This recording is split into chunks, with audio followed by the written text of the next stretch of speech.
Hello everyone, welcome back to our YouTube channel Study Material Hub. How are you all of you? In previous class we have discussed the cell shape, size and cell volume. Today we will discuss the concept based upon the number of cell and some questions other than cell number. So students, shall we start? Students, on the basis number of cells क्या हो सकता है? Sales एक organism single celled भी हो सकता है और मल्टी सेलुलर भी हो सकता है. Multicellular means million cells भी हो सकती है किसी ऑर्गेनाइज्म में, और कोई ऑर्गेनाइज्म ऐसा भी है जो सिंगल सेल्ड है. So we will discuss the question on this topic and the protoplasm, genes and DNA and RNA. So students, on the basis of number of cells, organisms are divided into two categories: unicellular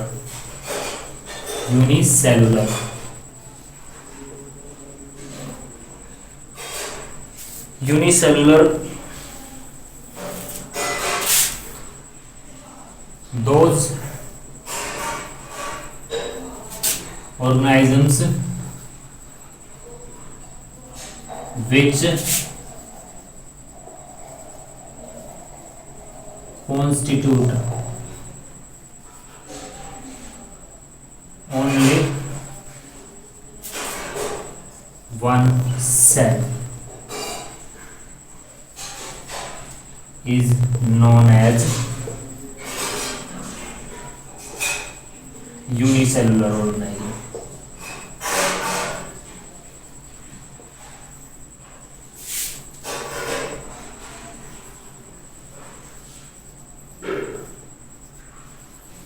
example इसका है bacteria, best example है, and euglena, Chlamydomonas,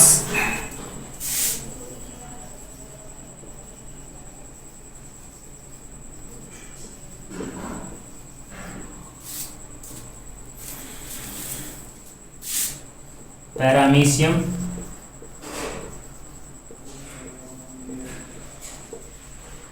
and yeast.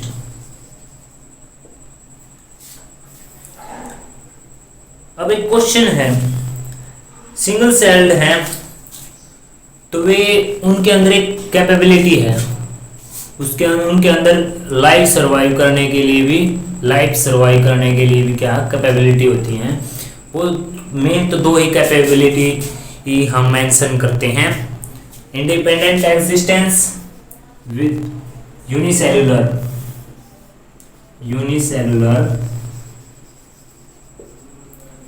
organisms capable first क्या कर सकते हैं? Independent existence. Independent existence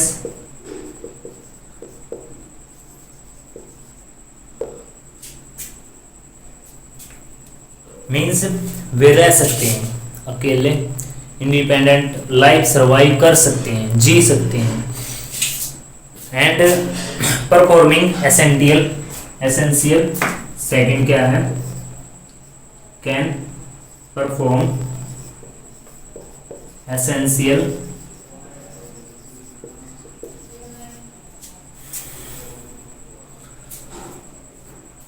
functions of life.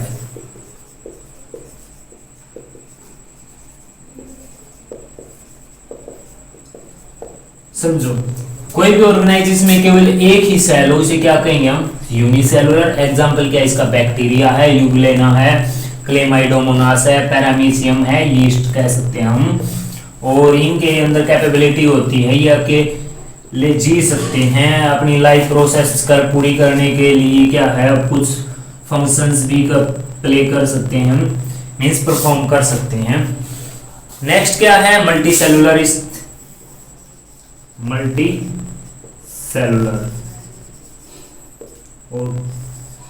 organisms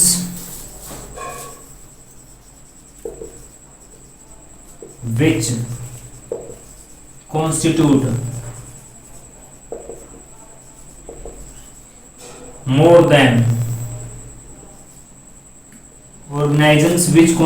more than one cell are known as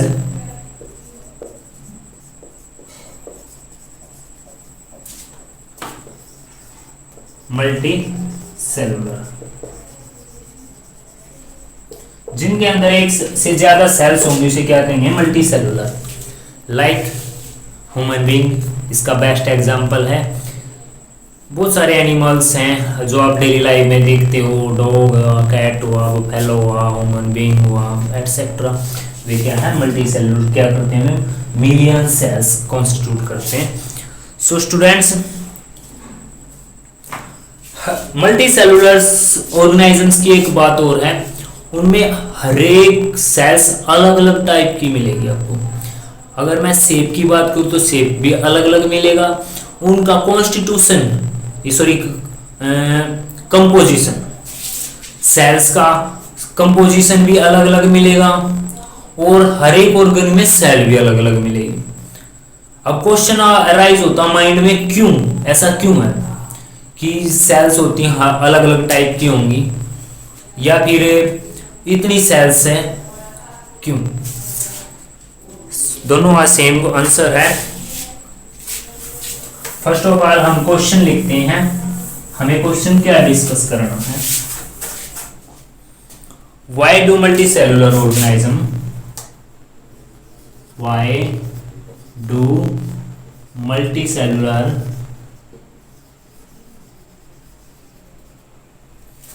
organisms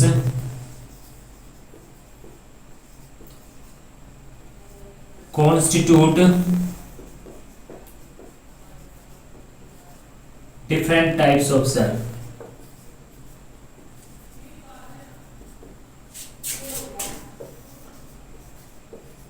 of cell. इसका answer क्या हुआ, ध्यान से सुनना और राइट डाउन कर लेना भाई, हर कोई अपनी कॉपी पेन लेके। अपन one thing more I would like to tell you that if you prepare notes you will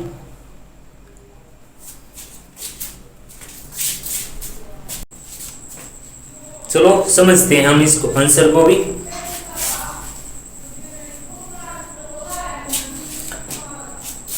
human body पे डिस्कशन करेंगे। ह्यूमन बॉडी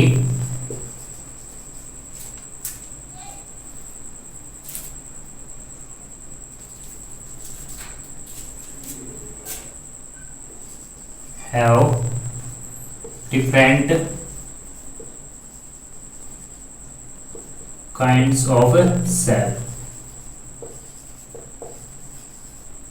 एग्जाम्पल क्या ले सकते हैं, example RBC, leukocytes,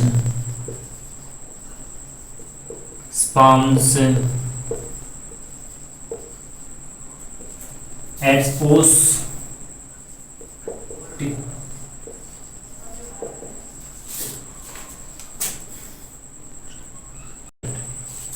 this is due to the fact that this is due to the fact that इसका reason क्या है, due to fact that the body structure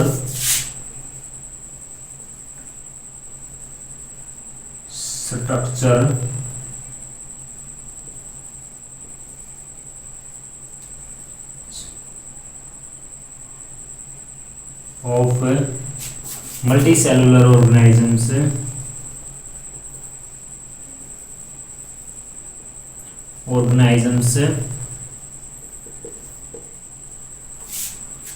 is very complex, बहुत ज्यादा complex होगा।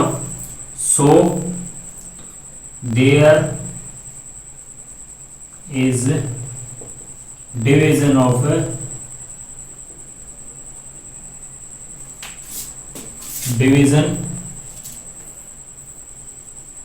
डिवीजन ऑफ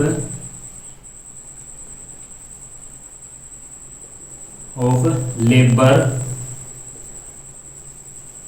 इसका मतलब क्या है, आई इसका मतलब है different body parts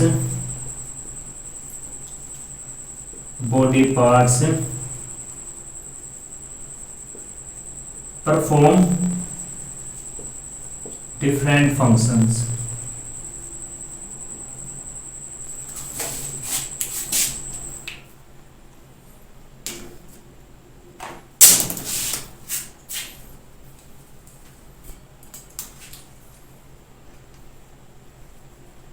different functions. Example देखते हैं हम। Example,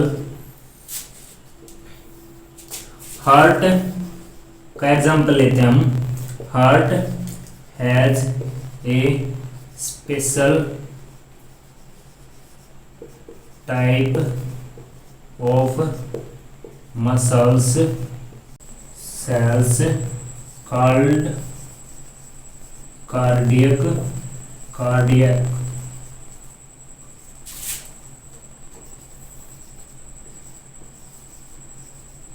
which has to contract rapidly, rhythmically,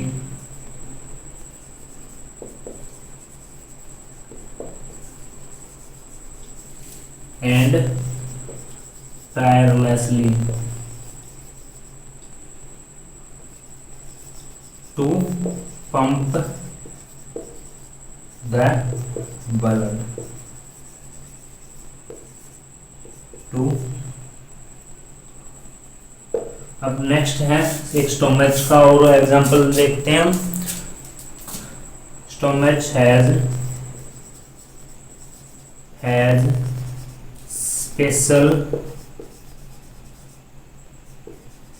type, हर एक मार्क की हज कम हो गई।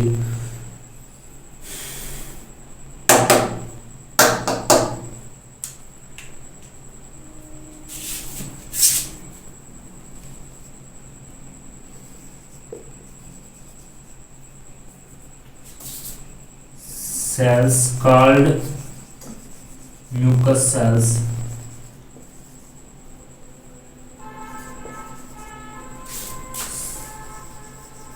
which have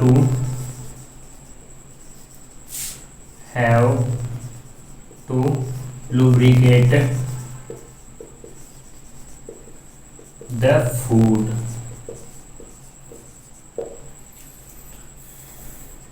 So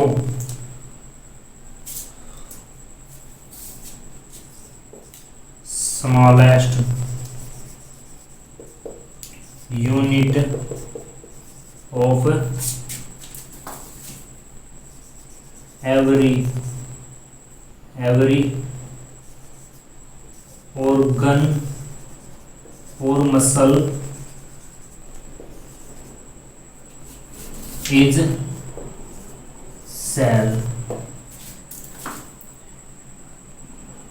The function of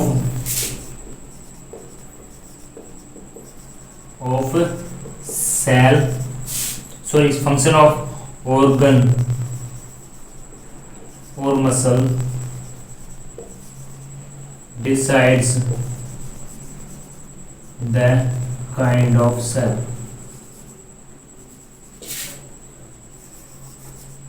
जो कोई भी मल्टी सेलुलर ऑर्गेनाइज्म होगा उसका क्या होगा, बॉडी स्ट्रक्चर क्या होगा, कॉम्प्लेक्स होगा। कॉम्प्लेक्स होगा तो काम भी क्या होगा, अलग अलग होगा।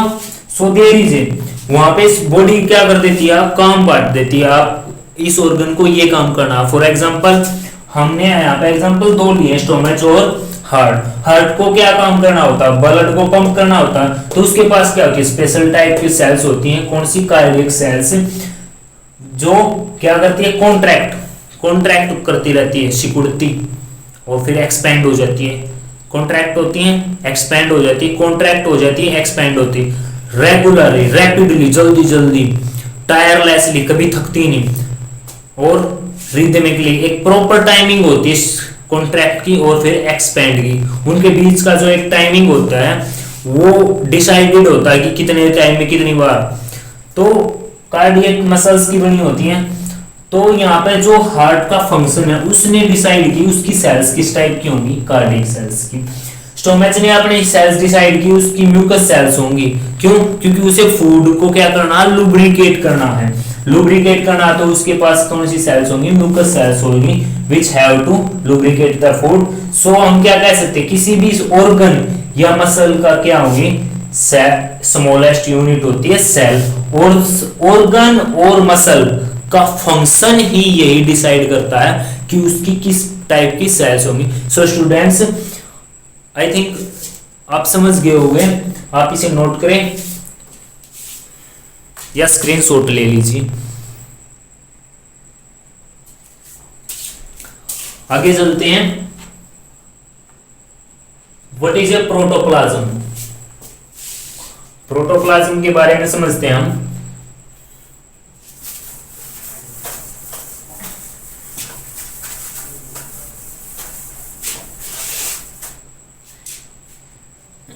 इस चैप्टर में आप पेशेंस बना के रखिए क्योंकि ये चैप्टर बहुत लंबा जाने वाला है और मैं चाहता हूं ये चैप्टर बिल्कुल आपको बेसिक से क्लियर हो, कोई डाउट ना रहे। इसलिए हम हर एक कंसेप्ट को, हर एक टॉपिक को डीपली समझ के चलेंगे, आराम आराम से। आप हमें चाल चलेंगे कछुए वाली, ना कि खरगोश वाली।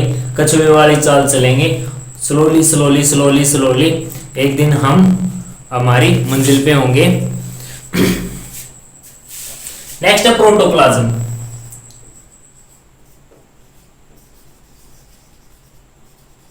प्रोटोप्लाज्म होता क्या है, हम इसकी हिस्ट्री पढ़ चुके हैं।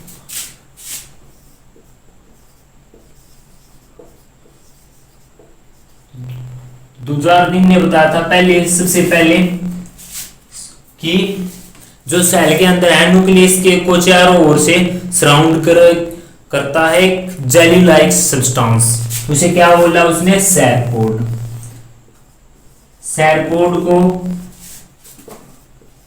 सैरपोड को प्रोटोप्लाज्म किसने नाम दिया,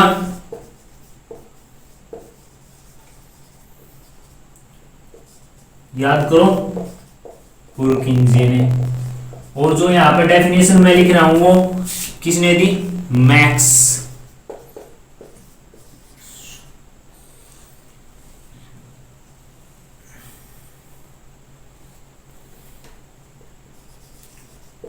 किसमें, theory of protoplasm.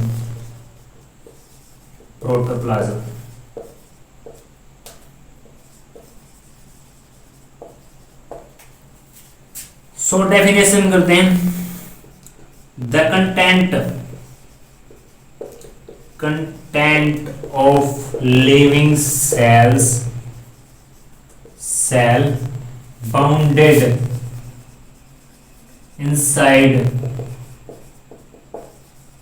Bounded by plasma membrane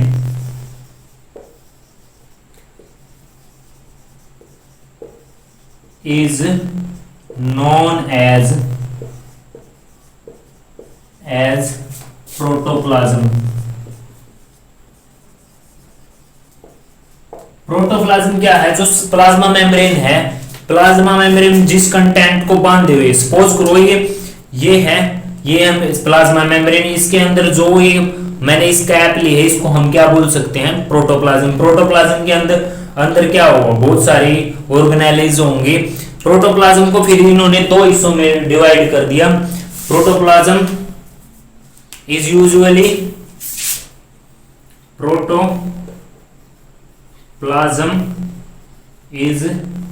usually differentiated into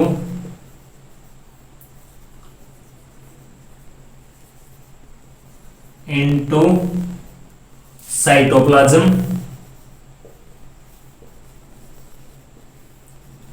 and nucleus। दो हिस्सों में डिवाइड कर दिया, cytoplasm and nucleus. So students, is that clear? Next करते हैं व्हाट इज ए जीन। आप स्क्रीनशॉट लीजिए।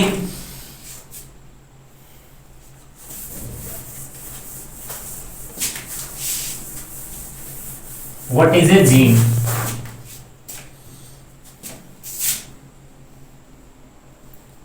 क्वेश्चन बन सकता है what is a gene? It is a distinct unit of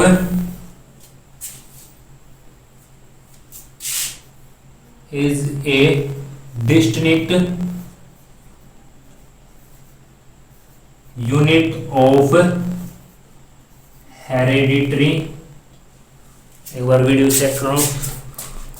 हाँ, चल रही है।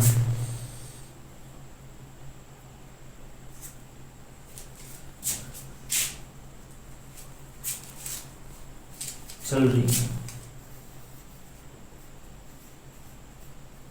Information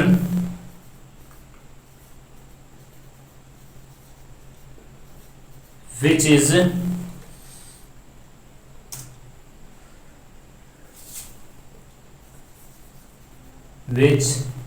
is inherited from one generation to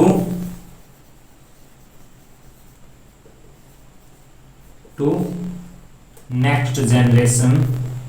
एक बार इसकी डेफिनेशन लिख लेते हैं, फिर समझते हैं इसको होती क्या है। Next generation and determines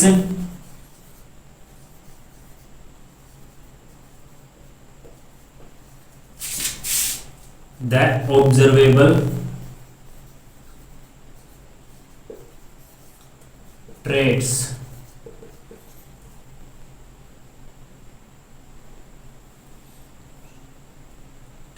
of an organism। First of all तो हम इसको समझते क्या, ये छोटी सी यूनिट है हेरिडिटरी। हेरिडिटरी क्या होती है?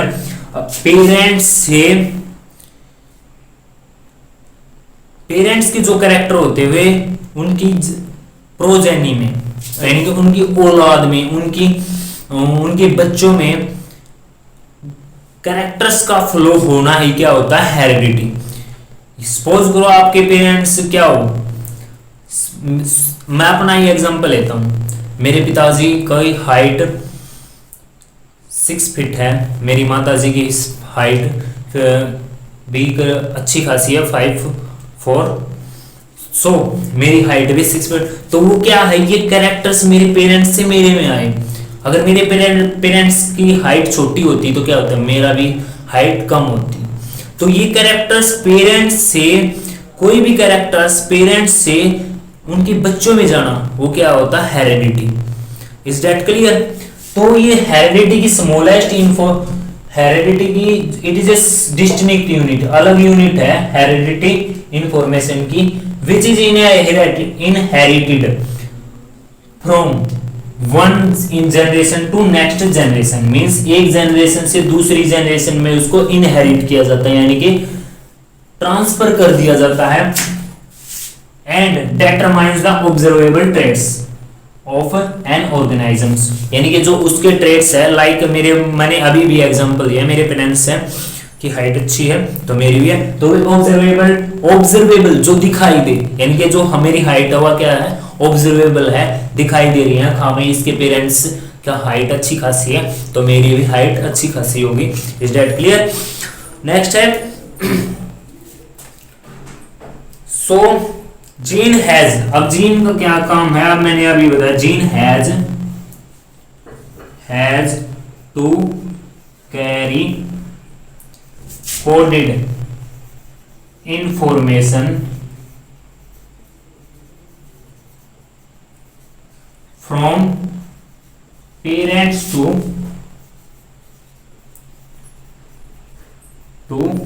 their progeny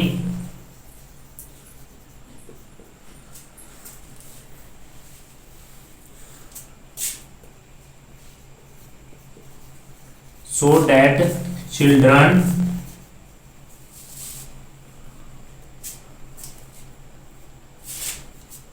remain exactly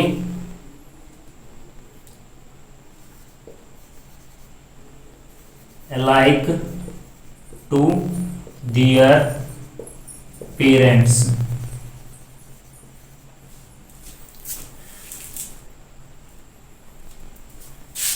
Generally,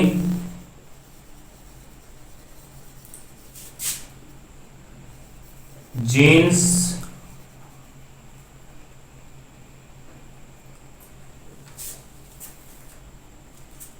gene is made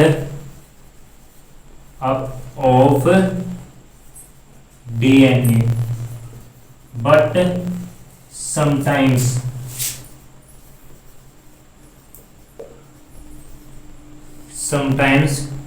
it is made up of RNA. RNA का एग्जाम्पल टोबैको, मोजैक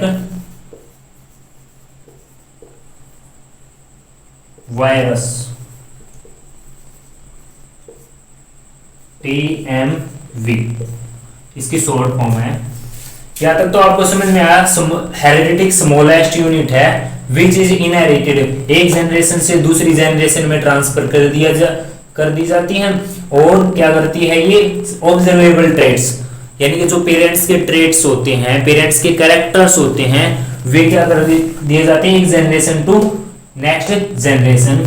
इसका काम क्या होता है एक्चुअली, ये पेरेंट्स से कोडेड इन्फॉर्मेशन ये नहीं है कि इन्फॉर्मेशन इसकी इन्फॉर्मेशन उसको बता दी, वो चापलूसी वाली बात नहीं है। यहाँ पे क्या होता है, जो डीएनए का जो कोड होता, उस जो पेरेंट्स का कोड होता है ना डीएनए में, उसी कोड को, डिक्टो कोड को क्या लगभग एग्जैक्टली पेरेंट्स से चिल्ड्रंस में चले जाते हैं। They has to carry coded information from parents to their progeny, so that इसी वजह से जो चिल्ड्रंस हैं वे अपने पेरेंट्स के अलाइक होते हैं, एक जैसे। ये जनरली किससे बने होते हैं, डीएनए से, बट समटाइम्स क्या होता है, टोबैको मोजैक वायरस की बात हो तो इनका जो जीन होते हैं वे आरएनए से बने होते हैं। So students take screenshot.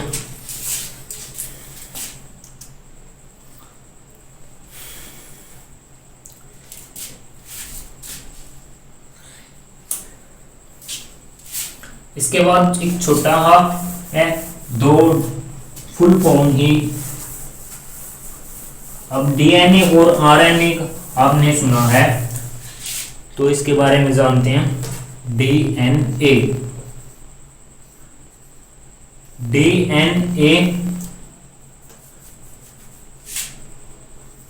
Deoxy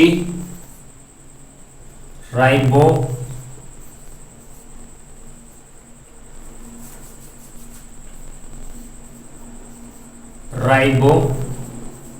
nucleic acid, DNA तो ये होता है, और RNA simply ribo nucleic acid.